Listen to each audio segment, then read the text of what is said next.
Evropska ljudska stranka je tudi rekla, da mora biti, seveda, to je prav eksplicitno zapisano na platformi, ekonomija mora biti v službi ljudi in ne ljudi v službi ekonomije. Jaz mislim, da je to najlepši povzetek krščansko-demokratskega modela v ekonomiji, v gospodarstvu in to je tisto, kar nekatere stranke, ki so zelo neoliberalne usmerjene, neoliberalne v ekonomskem smislu, seveda poskušajo spregledati. Mi pa mislim, da moramo na tem ustrajati. Evropska unija v službi njenih državljanov, torej tudi nas. Ne? Evropska unija se lahko še bistveno izboljša, ne? To bo Franci zelo veliko lahko na to temo pove, ne? Koliko je še možnosti za izboljšanje. In sicer predvsem tako, da postane unija odprta v svet, da krepi človeške pravice, pluralno demokracijo, ter da brani demokrate v tej Evropi in seveda ščiti človekove pravice v vseh svojih članicah, tudi tam, kjer je to težko, in pa tudi širom sveta, da pokaže to svojo evropsko naravnanost. Jaz mislim, da ni potrebno več bolj detaljno zdaj na tej točki kot predstavitvi, predstavlja tale naš program. Zato bi mogoče na tej točki končal, pa da je bil odprt za predloge vprašanja za obravnavo in razpravo. Hvala.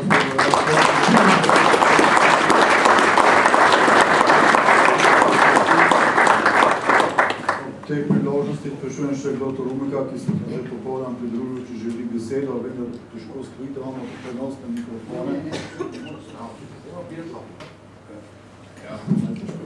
Rehabilitacija.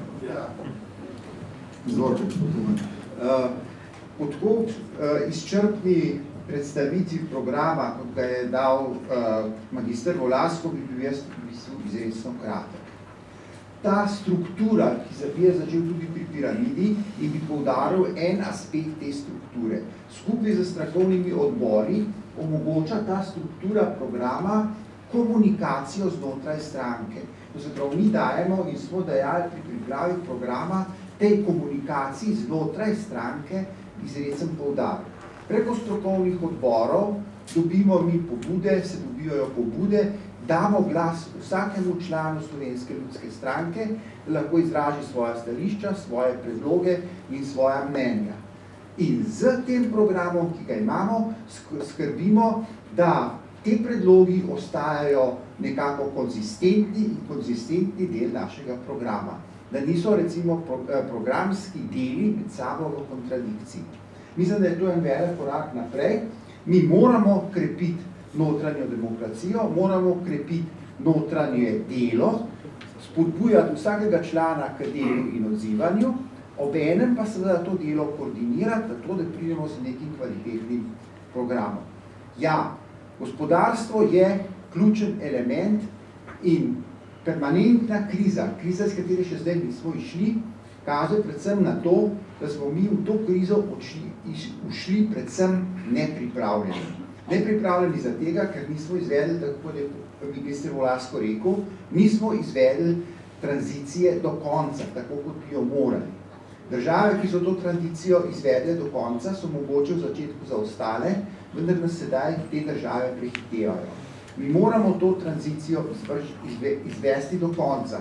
To je še toliko bolj pomembno in tukaj bi jaz dal en akcent zraven k temu, kar je magister Volasko povedal, je toliko bolj pomembno za majhno Slovenijo. Nas je slabih 2 ali pa dobrih 2 milijona, tam nekje okoli se številka giba in k temu moramo mi dodati. Mi v trgovini z Evropsko unijo ustvarjamo približno 62% našega bruto domačega proizvoda. Z Nemčijo, samo za Nemčijo, ustvarjamo 40% našega domačega proizvoda. Mi moramo izvršiti določene ukrepe, da se bomo tem gospodarstvom približali, da bomo v tem okolju, v katerem delamo, čim bolj uspešni in čim bolj produktivni. To je tista osnovna naloga, mi imamo tukaj mogoče izredno srečo, ker so ravno te države, ki so za nas ključne, tudi vodene od naših sestrskih strank. Se pravi, se mi na tukaj lahko dogovarjamo, imamo veliko možnost koordinacije, dogovarjanja in tako naprej, ampak te spremembe moramo izvesti. Jaz bi dal samo še 2 misli. In omenjen je bil liberalna ekonomija. V čem se recimo bistvena ločnica med liberalno ekonomijo ali pa neoliberalno ekonomijo in krščansko-demokratskim konceptom je v tem, da se mi kot krščanski demokrati zavedamo, da osnovne vrednote tega sistema niso dane same po sebi. Enakost subjektov na trgu, svoboda trga in tako naprej, o tem je zelo lepo govoriti, če jih nihče ne ščiti, to se prav država, lahko te predegrirajo v neke koncerne, nadnacionalne skupnosti, ki ne ščitijo več, tako kot je rečeno, za človeka.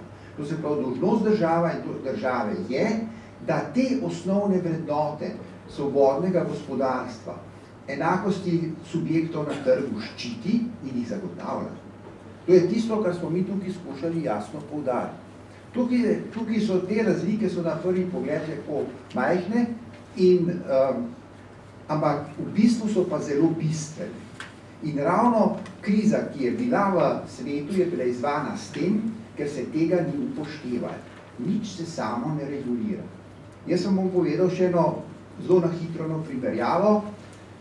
Kolegi ekonomisti, ki so se spomnili tisto znano igro Monopoly, so naredili to z enim določenim namenom. Oni so hoteli pokazati, da se gospodarstvo monopolizira, če se ne skrbi za enakost subjektov na trgu. In ker tega v igri ni, pride do monopolov. In to so naredili med veliko krizo v začetku 30 let prejšnjega stoletja. Zdaj pa samo še zadnjo zadevo, ki mi zelo, zelo leži na srcu. Ja, Peter je rekel za dobrega gospodarja. Dobri gospodar pomeni pa tudi to, da za prihajajočo generacijo ustvari delovna mesta in prihajajočo generacijo usposobi za ta delovna mesta. Do tega v Sloveniji ni prišlo. Mi imamo danes situacijo, v kateri imamo množico brezposelnih mladih ljudi, ki so šolanje končali, po drugi strani pa imamo veliko odprtih delovnih mest, za katero ne najdemo usposobljenih strokovnjakov. Gospe in gospodje, za mene osebno je to zelo nesprejemljivo, je nemoralno in upam, da boste ta pogled z mano delili. To se pravi, eden osnovnih nalogov Slovenske ljudske stranke, kar je tudi poudarjeno, mora biti uskladitev izobraževalnega sistema z trgom dela, narediti stvari take, da ne bomo imeli prebitkov v določenih poklicih in manjkov v drugih poklicih. To je treba poskrbeti s čim manj trde roke, čim več razgovora, čim več ponudbe, vendar tudi z nekim določenim usmerjanjem. Mi moramo biti dober gospodar tudi do vseh naših, ki prihajajo za nami, do mlajših generacij, ki vstopajo na trg dela. Brez tega, gospe in gospodje, ljudska stranka ne bi stala na teh temeljnih načelih, ki so tukaj zapisani. In lepo prosim, da pogledate tudi z te stvari in si to temo vzamete kot eno svojih ključnih tem, ključnih interesov za pač svoje bodoče delovanje.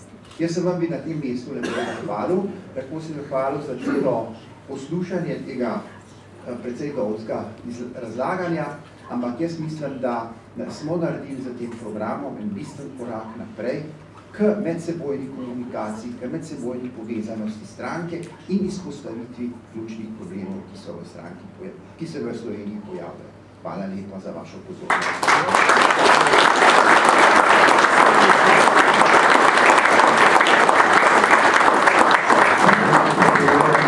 Se vam za nastop.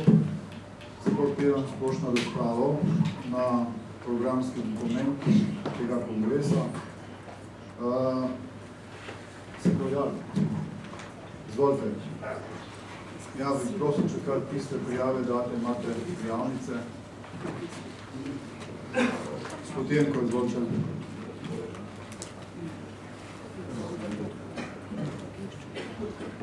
Prosim, da se pri svojih razpravah omejujete, da imamo 3 minute s poslovnikom, priporočil biti krajše, ker sneg je vedno bolj gost, ne? Ali imamo na to misli?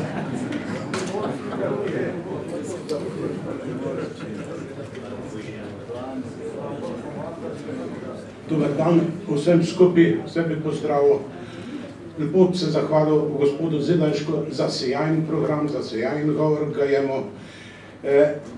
Nekaj bi še povedal, kar že dolgo cajt premišljujem, da smo s tem, ko smo iz parlamenta izpadli, smo dobili dva dobra politika. Enega imamo v Evropi in dobrega predsednika, ki se dobro dela v nas sredini. Mislim, da je to dejstvo. Počas, gospod Zidanški je mu govor, ta prvi je začel o migrantih, beguncih. Jaz bom tudi to povedal. Migrante, begunce ločim na dve stvari, ker sem zadnjič na radiju škoda rekel. Na begunce, ki jih moramo sprejemati s srcem, z ljubeznijo, da jim pomagamo, in na migrante, ki morajo takoj dobiti letalsko karto za nazaj. Mislim, da je v Evropi problem, če še malo o hecu povem, problem nemške pa švedske gospodine. Te dve ženske niso imele več otrok in v Evropi zmanjkalo ljudi, ker so bile preveč komod, enega otroka, dva otroka in posledica tega je danes. Zdaj pa, ker imamo evropska poslanca tukaj, a ta hrana bo prihajala, ki skozi belometna hrana, ni več normalna hrana, naravna hrana, a ta hrana kaj pripomore k slabi rodnosti žensk. To bo treba pogledati, kar je možno. Ja. To so tako povedal malo za razmišljanje ali pa kakorkoli, pa da ni tako monotono, da malo še kaj nekaj. Temeljna načela na krščansko-judovski tradiciji morajo biti so napisani in to stranka mora spoštovati in to mora biti. Da nama kaj z tega šle dol. Industrija, gospodarstvo. V gospodarstvu nanucamo majhnih, srednjih podjetij, nucamo nekaj, ali pa rabimo nekaj velikih podjetij, da bi razvoj vlekli naprej. Na te velike podjetja se bo pa vezal, se pa vežejo manjša in mala podjetja. Tako da podjetje Gorenje jih nam naštijo, ampak te velika podjetja morajo biti, ker bi za sabo potegnili veliko delovnih mest. Dajem pa zadnjič v soboten prilog, to gospod Zidanšek živi, je bil irski zunanji minister, je že 2 let najbolj zunanji minister Evrope. Imenovan ali pa nagrajen, da je najbolj zunanji minister Evrope. Zakaj? Za Ryanair je za 5% točk znižal DDV. Turistični industriji je za 5% točk znižal DDV. In pa se je zgodil, 1,5 milijona ljudi prišli na Irsk več kot en let prej. A bomo mi ustrajali na visokih davkih? Na visokih davkih? To, da jim pa vam še povedal z ekonomista je tole od Obame, koga je Obama dejal. Daj ne vem, da je bilo to pa nas doma ekonomist, pa mi sin mi malo bolj nared privaja, ampak jaz zastopim slabe. S fiskalnimi spodbudami povečati kratkoročno povpraševanje. Kaj boš povečal? Če boš dal nižje davke. To je čisto enostavno. Ljudem bo več ostalo, več bo povpraševalo. Naložbe v infrastrukture. Projekte potegnejo za seboj naložbe zasebnih podjetij. Če bo država več investirala, zasebna podjetja vejo delati. Več delovnih mest, več ljudi. Spodbujanje povpraševanja in trošenja srednjega razreda prek večjih dohodkov, to se pravi spet davčna razbremenitev plač. Sam dve imam še. Spodbujanje rasti z vključevanjem v širše populacije, v aktivno prebivalstvo, to se pravi mladi upokojenci. Slovenija se pa mora vključiti v mednarodne tokove, to, kar je bilo že v tem programu narejeno. Sistem izobraževanja, da nama imeli profesorjo na fakultet, kolikor cajt lahko krida, pa voda držaja najmanj na uro. Na to moramo pasti.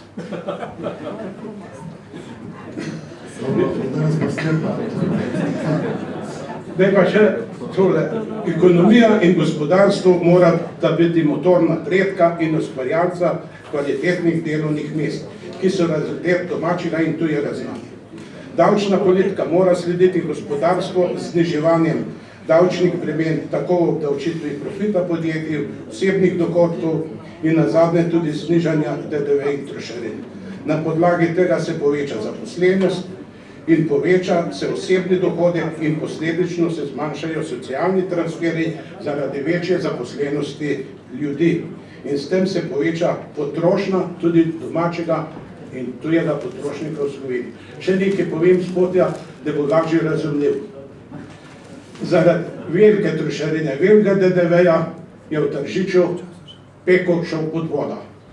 Ki je bil benzin nizka cena, ki je bil nizk DDV, in čez Ljubljano vsak dan toliko ljudi prišli, da so toliko čivljev nakupili, da peko ni cehno, zdaj pa je. Ja, to je malo... Še nekaj. Ne pa drugim imate čas, veste? Mislim, ta desna, temeljna načela, desna sredina. Jaz sem malo po svoje povedal.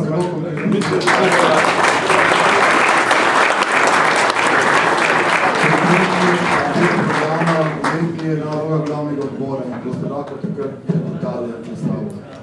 Prosim gospoda Antona Graduška, da pride pregovornico.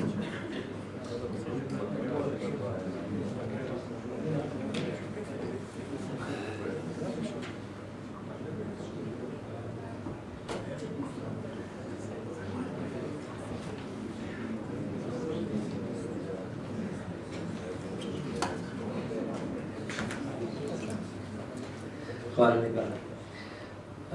Prebrali in poslušali smo zelo veliko lepih usklajenih in uravnoteženih stavkov o našem programu. Vendar se bi jaz vseeno vprašal, ali je to dovolj, da bi povprečni slovenski volivec tak program, ki ga bodo aktivisti naše stranke razlagali Slovencem oziroma državljanom Slovenije bil dovolj, da bi ti spremenili svoj odnos in v večji meri, v večjem številu se odločali za izbiro na volitvah, ki bi bila nam ugodna. Kot neparlamentarna stranka si lahko privoščimo več. Če si ne bomo privoščili več, smo izgubljeni v političnem življenju tega dela Evrope. Osredotočil se bom samo na en, mogoče najbolj aktualen problem tega programa, ki je, še enkrat povem, lep, uravnotežen, vendar je tak, da ga povprečen volivec lahko reče, saj vsi nekaj pizga govorijo. Nima noter tistih srčik, ki bi nakazovali volivcem, da je to nekaj več, da je to neka dodana vrednost, za katero se splača spremeniti svoje mnenje na volitvah. Kot to, bom poskušal biti zelo kratek, kot eno od področij se bom vprašal, ali je naš program tak, da se bomo mi z našim programom pokazali našim volivcem dovolj daljnovidni, ker z humanim odnosom do novih prebivalcev, ki kot migranti prihajajo k nam, ki pozdravljajo Salam aleikum, ne delujemo dovolj preventivno in ne delujemo v smislu aktivne zaščite slovenskosti Slovenije. Slovenska ljudska stranka bi morala bolj ščititi slovenskost Slovenije.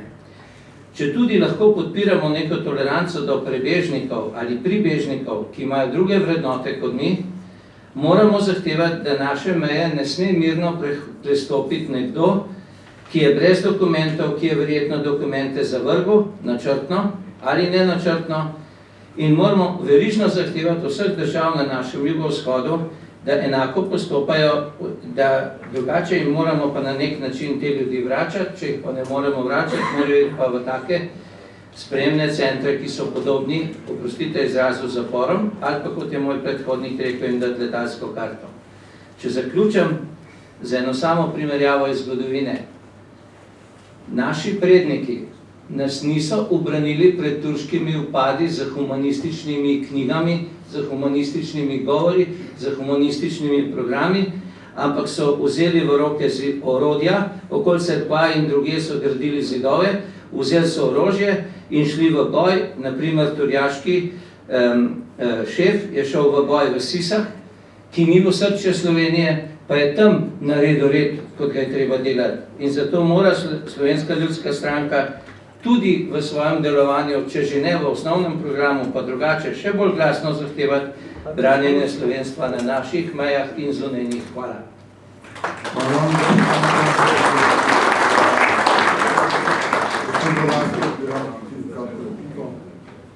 Čisto kratko na tole Tonetovo izvajanje, zelo pozdravljamo, ne? In te stvari morajo priti v akcijski načrt. Ne? Tako da ravno to je operacionalizacija tistih poglavij, integracija in migracija prav na tole točko. Tako da jaz že, gospoda Graboška, že zdaj vabim k aktivnemu sodelovanju, da bomo zapisali te stvari v akcijski načrt. Tam je treba opredeliti, kaj, kam in kako. Ne? Tako da zelo dober predlog in to bomo operacionalizirali. Ja, hvala. Gospod Grika,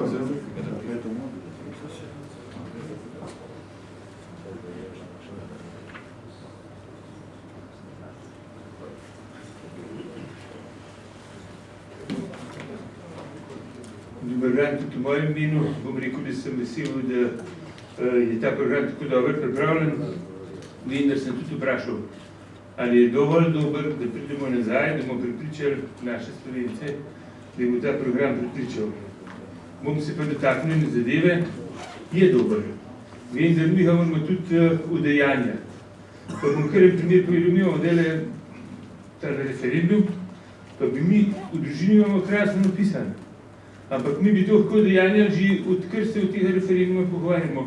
Vendar naša stranka se ni postavila tja na trg, predsednik vsi tisti možje, bi se tja postavili in bi se odejanjali. Jaz dobim iz odzivov ljudi, a vaša stranka pa ne podpira tega, ti pa se tle greš pa nekaj na zobe mečeš. Jaz to pričakujem, gledajo vrhove, ne tiste na stan dol od zadaj, tudi tiste ne gledajo, vendar na lokalni ravni. Zato želim, da to še lahko popravimo, ta primer. Tukaj imamo prvo zadevo, naša družina je temelj naše družbe. Tukaj je danes zjutraj predsednik lepo povedal, družina je temelj družbe in vse to ostalo ne pomaga. Še ne bomo tako hoj vozili tele Turke, kakor jih Merkelova. Ona jih zato hoj voske sami niso sposobni družine pa te stvari zrihtati, kako morajo. In to je to. In mi moramo tukaj delati na temu, da je družina je temelj družbe in dele stopimo ven, imamo še sance, dele nas televizija gleda, čez poletje nas ne bo.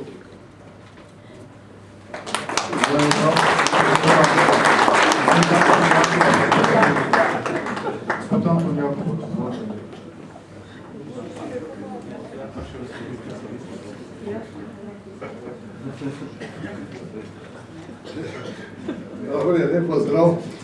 Sam nekaj vesel bi rekel, jaz bi tudi rekel, da moramo kakšne stvari konkretizirati, zdaj, če bo to akcijski načrt, je prav. Namreč, predelu bi se gospodu nekaj govoril o izobraževanju, namreč, kako sem se jaz pogovarjal z nekaterimi fakultete, šole in vse ščitijo svoj krok izobraževanja in hočejo napraviti svoje te kapacitete, ne glede na to, kako lahko ti ljudje delali. Potem sem poslušal anketo, so rekli mladi sami, 15 let stari, so rekli, ja, tudi tu gledamo, kje smo kakšno delovno mesto dobili. Uradno predstavniki teh študentov in dijakov so jih pa pumpali, ne odločite se po srcu, po novem kažemo se, dobro, se lahko po srcu to odločiš, ampak tam se moraš odločiti, kjer boš to podelal, pa kjer boš tako služil. In to je treba ljudem povedati pa javno in tudi v akcijskem načrtu je treba to posebej podati. Podobne stvari so v stanovanju. Ima tle še zdaj napisano, da bo podpiralo socialno stanovanje, pa te stvari, prosim, da se spomenjate. Jaz grem po Ljubljani, tam je Peter Navič, blok je popolnoma prazen. Jaz prodajam krompir, zdaj sem penzij po blokah, ne. Pa pravi, lejte, samo 2 sta tle notri, še živa, 5 stanovanj je praznih, oni so celni, eni imajo podnajemnike, blok je prazen, drugi zraven prazen. Hiša na Rudniku je rekel možakar, pejte po tej hiši, pa vse ljudi na eno stran spravite ulice, ne bosta 2 notri vsake hiši, so pa hiše kompletne. Mi imamo tukaj stanovanj v Sloveniji, ne treba več, sem treba nek sistem, da se bodo ta stanovanja zasela. Ali so to davki, ali so to spodbude za tiste, ki bodo pač sprejeli stanovanj vse notri, ali ne vem kaj. Stanovanj imamo dovolj. Drugač bodo ta stanovanja se vselili, cele, pa bodo nič nas sprašali. Če nekaj da bo spustiti, pa bombo nastavil. Če ne bomo mi znali, ta stanovanje bo polno. In je brez veze, ker za novo stanovanje, ki jih imamo dovolj. Dovolj jih imamo v Sloveniji, preveč. ali pa podeželj so hiše prazne, se podelijo in kdo jih kupi? Kdo jih kupi, kaj mislite? Vsi od zunaj. Vsi od zunaj jih pokupijo, ti hiše, in po vseh se zdaj če dalje večji enklave delajo, mi pa gostimo to zaradi, ker gradimo socialna stanovanja, so te pamet v glavo. Te hiše je treba zaslužiti. Kmetijstvo, to je bilo govora. Zdaj jaz bi se opredelil samo na omenjenje, skrat kmetijskih zemljiščnih gozdov. Skrat kmetijskih zemljiščnih gozdov je velik akter v tej Sloveniji. Okostenel sistem totalno, pa izkorišča tiste kmete, ki še hočejo delati. Ampak mu to država omogoča. Ker se prekamo, tam ali je zakon, ali je treba zakon popraviti. Zdaj licitirajo najemnine, zato da se mi med seboj kmetje kregamo, kdo bo več plačal, ker si prisilen, ker če se recimo moj sin odločil, da bo kmet, pa nima dovolj svoje zemlje, prisilen zemljo vzeti najem od sklada, od kogarkoli, in je bo zdaj preplačeval, da bo popolnoma nerentabilen, ker sklad ti si uvede, veš, da bi mi skladu predpisali, ko smo se takrat pogovarjali v naši stranki, da bo sklad pospeševal zaokroževanje kmetij. Da bo pospeševal s tem, da ne bo profitna ustanova, da ga bo država celo subvencionirala, zato da bo omogočil zaokroževanje in razširjevanje kmetij. To smo rekli. A kaj zdaj dela? Izkorišča. Poleg tega smo predpisali, da morajo plačevati denacionalizacijo. Se pravi, tisti aktivni kmetje, ki zdaj plačujejo najemnine, morajo tudi denacionalizacijo plačati. Se pravi, enkrat je država pobrala, pobasala, nekateri so jo lastnini zdaj, no novo, tisti kmetje, ki so aktivni, morajo pa to plačevati zdaj. Z najemnino. In pol pa pravi, to je pa, ne vem, pa racionalno gospodarjenje, da država profitne deli. In tle moramo pritisniti, to je večna zadeva. Poleg tega tam notri piše povečevanje, sklad ima tudi nalogo povečevanje v lasti državnih gozdov. Komu na čast? Zakaj treba državnih gozdov povečevati? Državne gozdove treba dobiti tako ljudem v najem, kmetom. Če mu daš 200 hektarov gozda, je to delovno mesto in se bo živo. Zakaj bi se more po mafiji živil? Zakaj mora zdaj neka državna firma spet, kjer se bodo spet delila delovna mesta, pa tek, pa spet navedete pa. In na to moramo mi javno, glasno in jasno opozoriti in povdariti. Če hočemo, da je... Čas je minut. Čas je kratek. Što še vrtci? Vrtcu ni treba nič gledati. Vrtci je treba samo koncesije razpisati. Privatnega kapitala je dovolj, znanje je dovolj, vrtci državni, ki jih imamo, jih ni treba privatizirati, da bo spet nekdo vrhar, ampak naj delajo dobro, pa naj bodo nadzorniki tudi v privat vrtce. Vse ostale kapacitete, ki še ramo, se sem razpiše koncesije, privatniki so pripravljeni sfinancirati in vrtec, in pač mora biti predpisan z obrazbe in vse po projektu mora biti parkirna mesta in vse naprej. In zadeve državi ni treba vega vrtce razgledati, samo koncesijo se razpisati. No je drugega. Zadeva rešena. Pa nadzorna funkcija mora funkcionirati. Ker to je tudi povečevanje državnega birokracije administracije, če se vrtci želijo in so naprej, ker to so državna obremenitev. Pa je ni treba. Če je ljudema, kjer strah, da bo to crkva nabila, crkva ne bo nabila, se nima denarja, vse želite, da so vse opekli. Tako da to bodo privatniki naredili. Davki treba pa nacionalizirati, tukaj že gospod rekel, če se bodo davki znižali, bo laufalo. Pa še ena stvar bi rekel, če hočemo, da bo gospodarstvo se razvilo, je treba ljudi spustiti delati. Predpisov je treba na pol zmanjšati. Omejitve gospodarjenja na pol zmanjšati. Ljudje treba postaviti delajo, sami so rešili, se vidi, da se so ljudje tudi mladi lotevajo vse krasote. Sam takoj naleti na neko in si zobe polobi, ker da birokracija omeji. Spustite treba delati in se bo rešili. Hvala.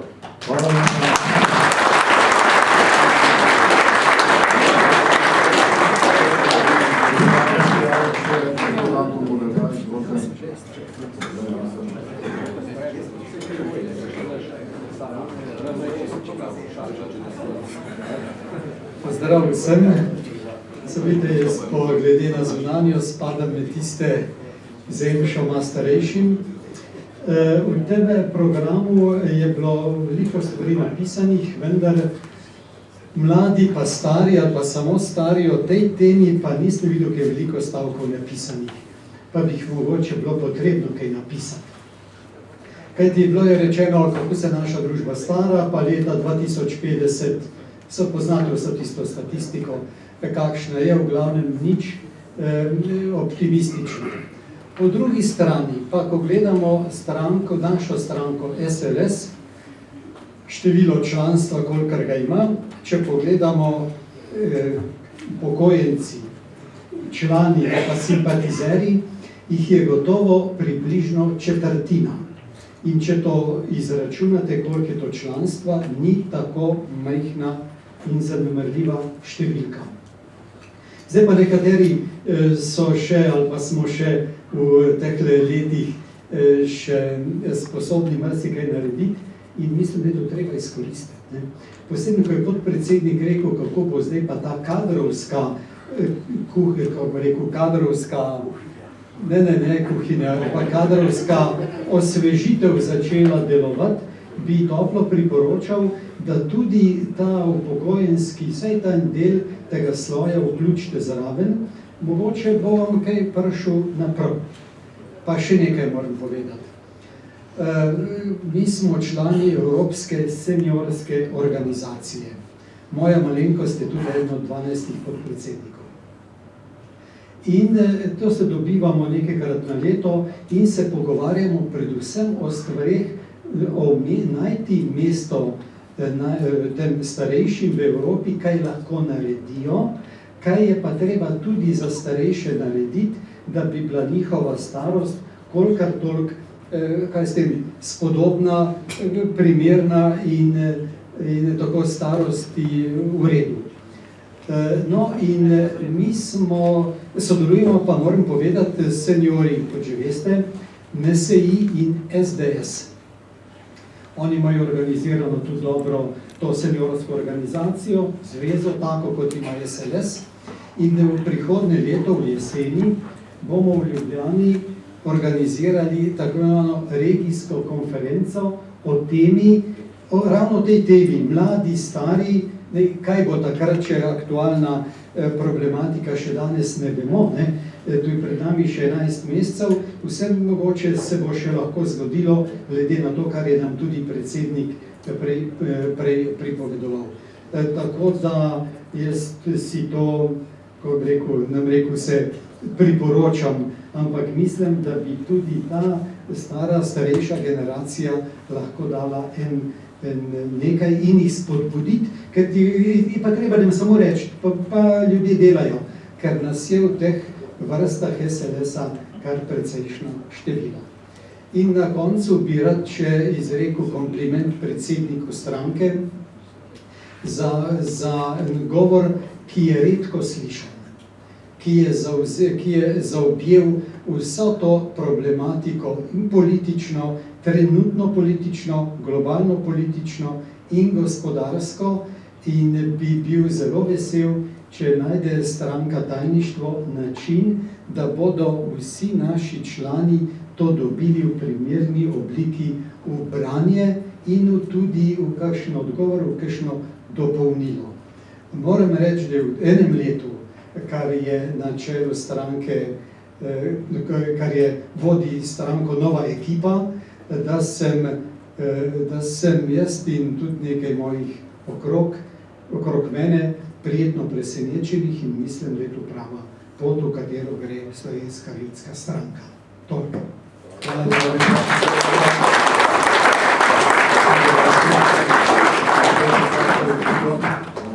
Hvala lepa za zelo konstruktivno izvajanje.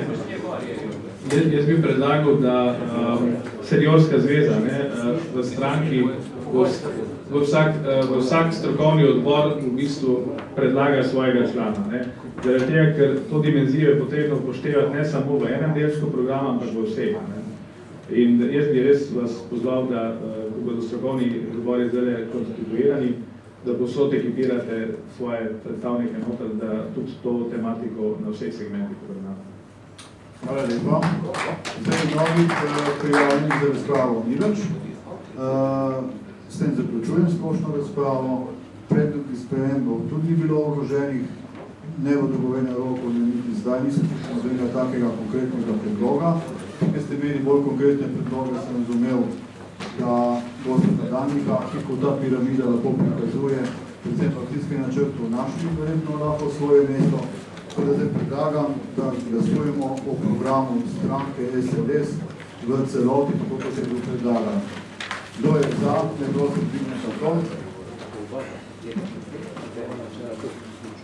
Hvala. Kdo je proti?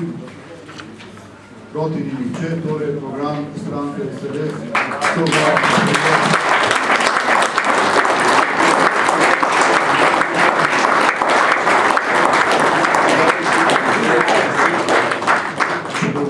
Smo s tem izčrpali dnevni red in za zaključek zaprosil predsednika Videmška, da še poda zaključno besedo.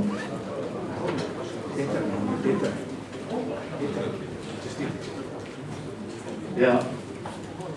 Najprej dovolite, da se vsakom posebej zahvalim, da smo se danes zbrali tukaj v tako velikem številu. S tem smo pokazali, da smo močna in resna stranka. Ne morem mimo tega, da se še enkrat zahvalim vsem, pa ne bom šel zdaj poimensko, da kogarkoli ne pozabim, ki ste odgarali v tem zadnjem obdobju, da imamo tako dober programski dokument, da imamo tako dobro prenovljen statut, da smo oddelali tisto, kar smo rekli, da bomo v roku enega leta tudi napravili. To je naša dobra osnova. Strinjamo se in ocenili smo danes tudi skozi to razpravo, da imamo še ogromno za postoriti, ampak vem, da mi znamo, zmoremo in bomo napravili to, kar smo si zadali. Ne morem mimo tega, da se res še enkrat tudi zahvalim ekipi na tajništvu, ker enostavno moram povedati, da smo, bom rekel, dosti podekipirani, pa vendarle zmoremo napraviti vse tisto, kar pritiče eni močni slovenski ljudski stranki. In nisem rekel na pamet močni, to je močna stranka, pa še bolj močna bo. Zdaj imamo...